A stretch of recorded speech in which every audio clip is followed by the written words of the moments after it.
What's happening, everybody? It's Sean with Reactions to the Classics, and today we got a Lionel Richie Top 10 Songs brought to us by a friend, longtime supporter and patron of the channel, Doug.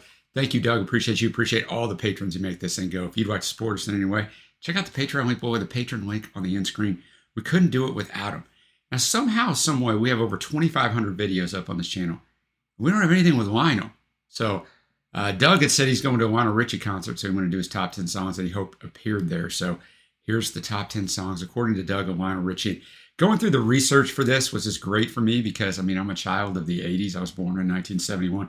And a lot of people don't understand, like Lionel Richie, for 2 or 3 years, was every bit as big as Michael Jackson, right? He was huge. And so I did a lot of research, as I always do. So the front-end research is going to tell you something about Lionel, right? I'm going to tell you some things because maybe you're watching this and you're not of my age, right? And you know Lionel Richie from a few songs, and he's the guy on American Idol, but there's a lot more to Lionel Richie, so let's dig into it. He's an American singer-songwriter, record producer, and television personality, aforementioned American Idol.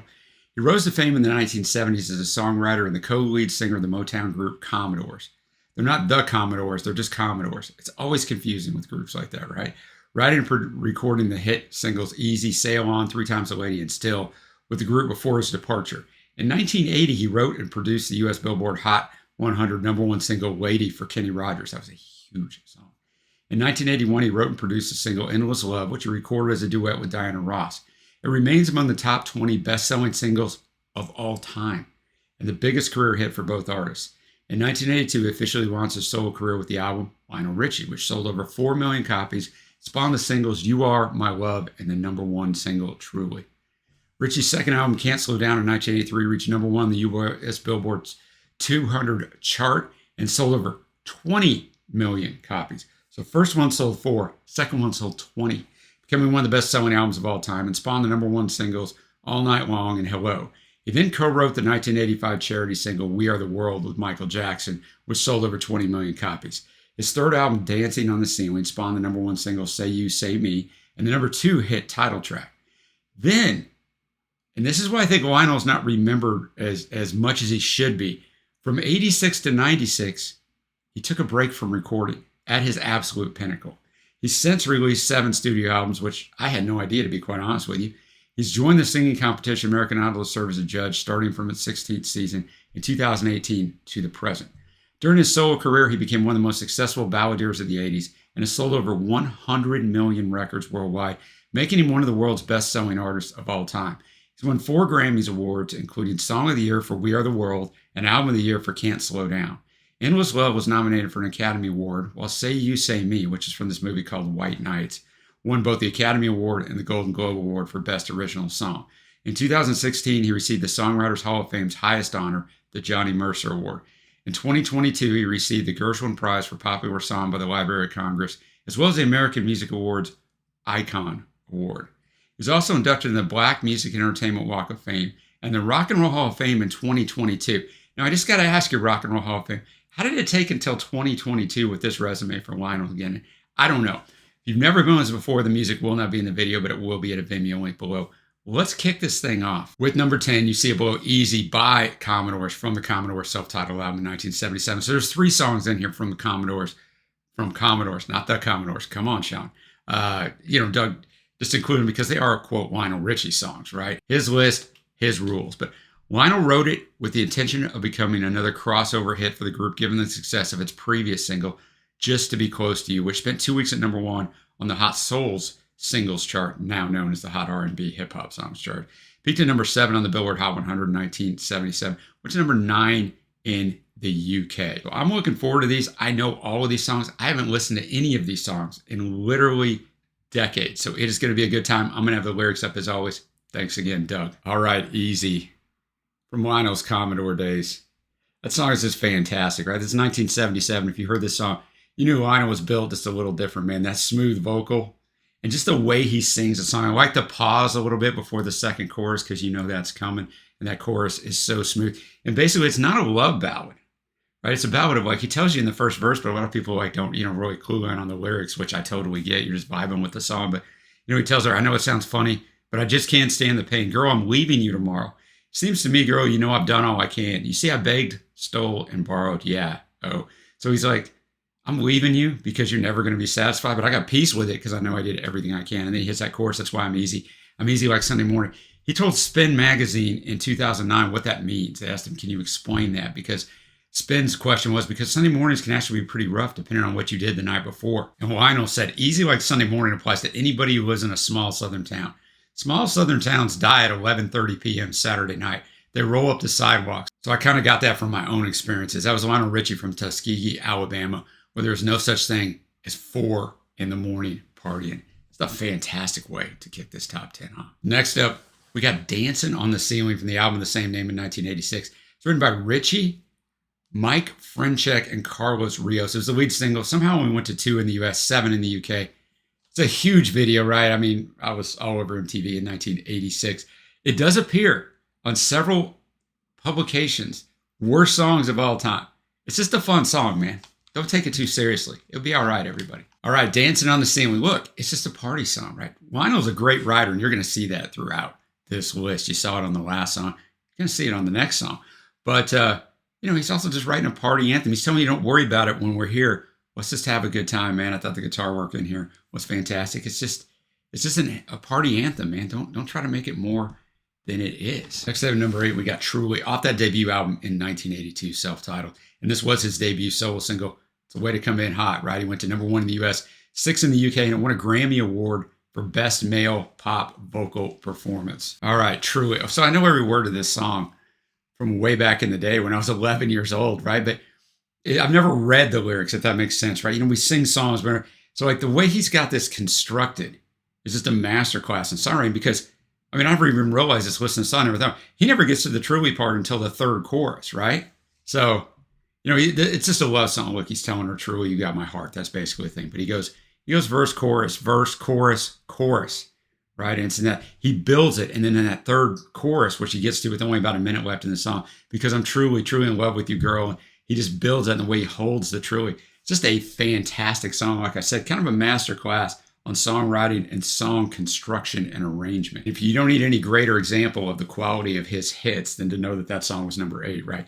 Next up at number 7, you say, Lady, You Bring Me Up by Commodores from the In the Pocket album in 1981. This single went to 8 in the US, 56 in the UK.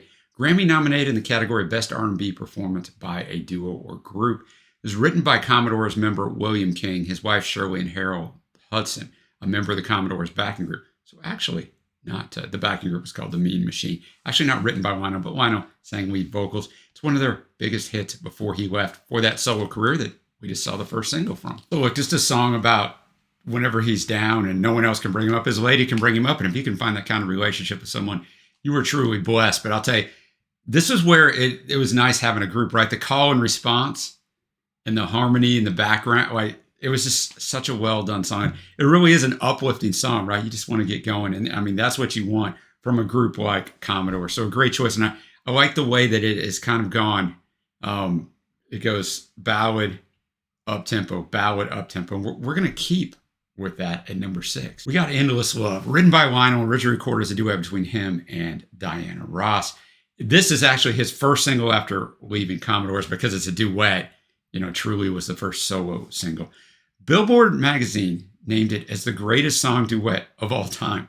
It became the 2nd biggest selling single of the year, which is insane, right? Because it's one of the top 20 selling singles of all time. But Betty Davis Eyes by Kim Carnes was actually the number 1 selling of the year. It reached number 1 on the Hot 100 for 9 weeks, number 7 in the UK. It became the most successful duet of the rock era, surpassing the Everly Brothers' 1957 hit Wake Up Little Susie, which spent 4 weeks at number 1.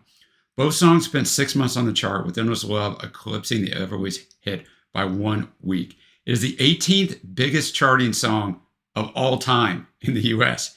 It became the biggest selling single of Ross's career and her 18th and final career number 1 single in the US, including her work with the Supremes. So it also was huge for Diana. It also became Lionel's best charting single. It was nominated for an Academy Award for Best Original Song for Lionel, but it didn't win. But it did win a 1982 American Music Award for Favorite Pop Rock Single. Let me just tell you something. In the summer of 1982, I was 11 years old. I did not go watch the movie Endless Love with Brooke Shields, but it was everybody wanted to go watch it. And but this song, I'm telling you right now, I own the old 45 of it. I can see the Motown label right now. And this song, you could not get away from. And I don't know why you'd want to. All right, Endless Love. I'll tell you what, that probably is the greatest duet of all time. Like, it is absolutely fantastic. And I'm going to show you something I don't usually do. So I'm going to show you the lyrics, right? Because I want you to see it. So I'm going to show you my screen. And you can see right here, the first chorus, right? The way it's constructed is masterful, right? It's not just a duet where I sing a verse, you sing a verse, come together in the chorus. Like, look at this. The chorus, Lionel's normal print, Diana's italics, and both are in bold. So look at this, how they handle the chorus. Look at this. Look at how they trade back and forth, even within lines, and then coming together. That's why this song is actually quite complicated to sing, right, when you look at it, when there's two of you. So just fantastically done. And now we move to the top half of this list. We go all night long. Doug said this is his pick to close the show. It's from the Can't Slow Down album in 1983. Doug went to this concert just a couple days ago at the time I'm filming this, so I was able to look at the set list online. This actually did close the show. It reached number 1 on 3 Billboard charts, the pop, R&B, and adult contemporary, went to 2 in the UK. Song lyrics were primarily written in English, but Lionel has admitted in at least one press interview that, quote, African lyrics in the song, such as Tombo, Luya, Sedu, Moya, and Jumbo Jumbo, were in fact gibberish. I could sing it though during the song. I just reading it out is a weird line to read. He's described these portions of the song as a wonderful joke written when he discovered that he lacked the time to hire a translator to contribute the foreign language lyrics he wished to include in the song. He performed this song at the closing ceremonies in the 1984 Olympics in Los Angeles. On the US Billboard Hot 100, it is number 96 all time. And if you're a child of the 80s like me, Richard Marx, who had quite a little career for himself in the 80s, is actually on backing vocals on this one. All right, all night long, all night, right? And that all night, just a brilliant part of putting that in that song with the female backing vocalists harmonizing all night that just sticks in your head. And 3 of these top 5 songs are over 6 minutes long because I went with the album versions, the longer versions, and the single versions. Just wanted to let you know that up front. You got in there with the nonsense. It's in the bridge where he's got the made up words. Now, he did say that he called a friend at the United Nations and said, can you give me some African words? And he told him, there's 101 dialects. It's going to take me a few weeks. And that's why he decided just to make it up, because he didn't have time to wait on that. So really, it's just a party track like Dancing on the Ceiling. You got to have one of those on every album. Next up, you have Say You, Say Me. It was on the Dancing on the Ceiling album in 1986. However, he wrote it for the film I mentioned in the intro, White Nights, but it's not available on the film's soundtrack because Motown didn't want his first single after the massive success of the 1983 album, Can't Slow Down, to appear on another album's label, because the soundtrack wasn't a Motown soundtrack. And you run into this quite a bit when you start researching songs from back in the day. So number 1 in the US on the Hot 100, Hot Black Singles, and Adult Contemporary, a trifecta, very hard to do.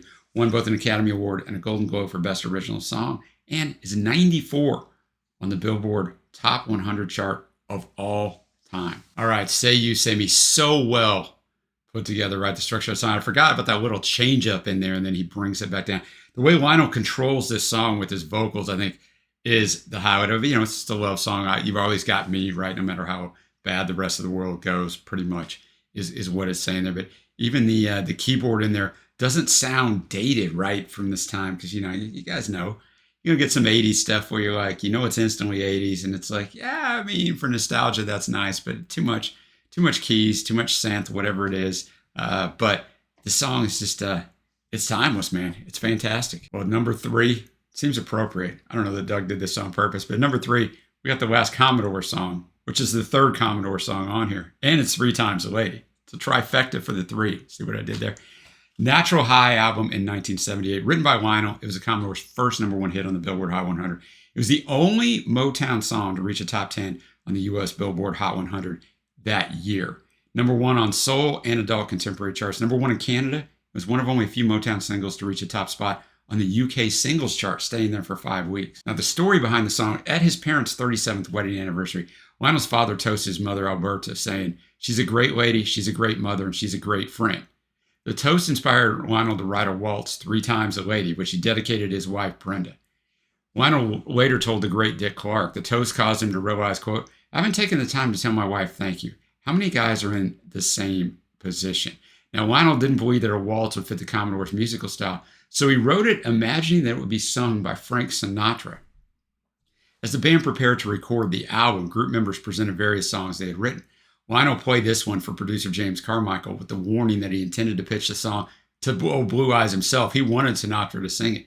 Carmichael insisted the song be added to the Commodores album. It's nominated for 2 Grammy Awards for Song of the Year and Best Pop Vocal Performance by Duo Grouper. The song won a 1979 American Music Award and a People's Choice Award. Many other artists reached out to Lionel after this, asking him to write songs with them. He at first turned them all down, but he eventually, of course, this was, 1978, he eventually wrote the song for Kenny Rogers' Lady that we talked about earlier in 1980 that went to #1. But I would say it's the Commodores' most famous song. I don't know. If you ask me to think of one song with them, I think this is what I think of. All right, 3 Times a Lady. Once again, songwriting brilliance and arrangement brilliance, because as I shared in the story, Lionel, he wrote it for his wife. He wrote it. It's so personal to him. So the brilliance on this one is the slowed down delivery of the lyrics, right? The pacing is not quick. I mean, it's a 6.5-minute song. The single's going to cut out that instrumental stuff by about 2/3 of the way through the song. But I wanted to play the whole thing the way it was intended to be played. But he slows down so you can focus on every word that he's singing, right?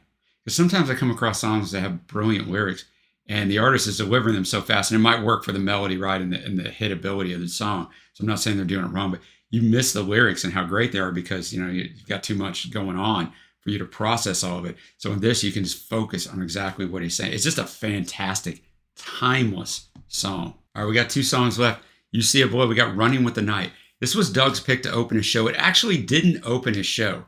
I looked, it went second, which is kind of weird because our #1 was first. A little bit of a weird way to sequence your concert, but who am I to question the great Lionel Richie? It's from the Can't Slow Down album in 1983. The second single, 7 in the US, 9 in the UK. He co-wrote the song with songwriter Cynthia Weil. Now, a little story on this one. The electric guitar solo was played by the great Steve Lukather, best known as member of the rock band Toto.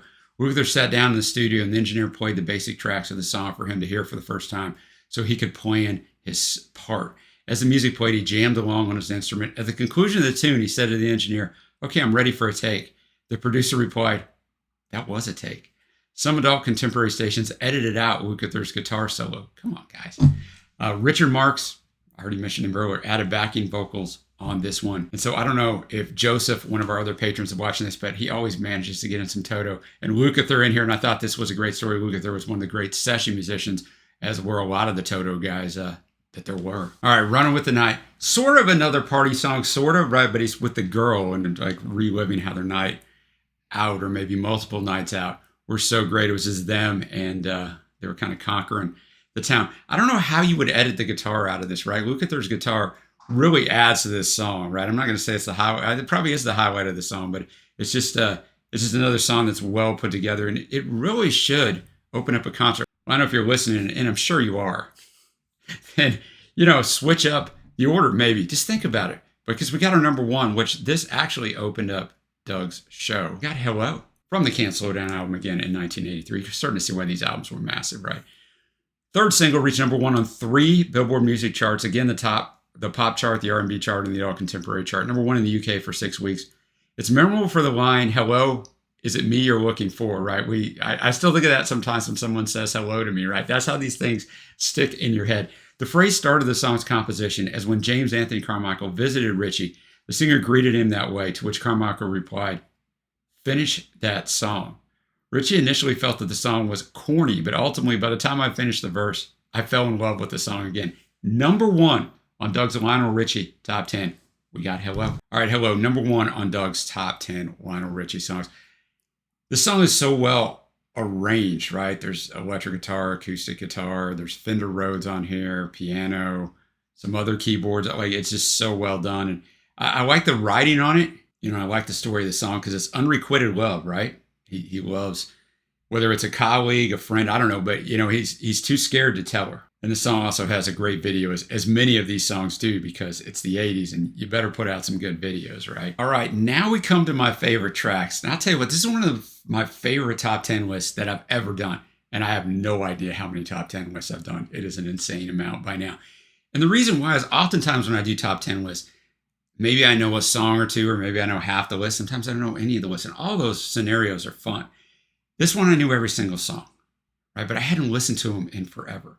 And sometimes Lionel, I think, in the memory as we look back, gets because he did a lot of ballads, he gets put into some sort of category over here where people think less of him. And you go back and you look through this list and you listen and you read the lyrics, you realize, man, this guy is a genius, like straight up.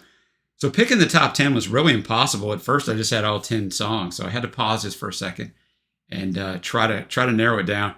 I really couldn't too much. I narrowed it down to 7 songs, but I mean, it's really hard to do. My honorable mentions, Lady You Bring Me Up by Commodores and Say You, Say Me. My faves are going to be Easy by Commodores, Truly, Endless Love, 3 Times a Lady by Commodores, and the last song, Hello. But I mean, I like the other 3 songs a lot as well. So let me know what you think of this list below. Let me know what else you think should be on this list. Remember, these lists are so hard to put together. And when I looked at this list, also, one more thing I'll add. I think Lionel's a great concert to go to. And by the way, all of these songs got played at Doug's concert. Some of them look like they might have been in a medley, so maybe not the whole song. But when I looked at the set list on the internet, it did show that all of them have been played. So I hope that is true. And Doug got his wish. Just a fantastic way to put this list together. But Lionel, like most of his huge hits are on this list, right? And when I looked at his concert, I'm like, every one of those songs is a banger. Whereas like we went and watched Bruce Springsteen earlier this year. And when you had an artist that's been that prolific for that long, there's going to be tons of songs that get left off that you love to be on there. I think when you go to a Lionel concert, almost every song you hoped he played. And I think there's a beauty in that. I think that's fantastic. So hope Doug had a good time. Lionel's still out there touring. If you can see him, go see him. And a lot of these artists, they're getting older. You might not get a chance to see them again. So once again, thanks for watching. Until next time, I will see you.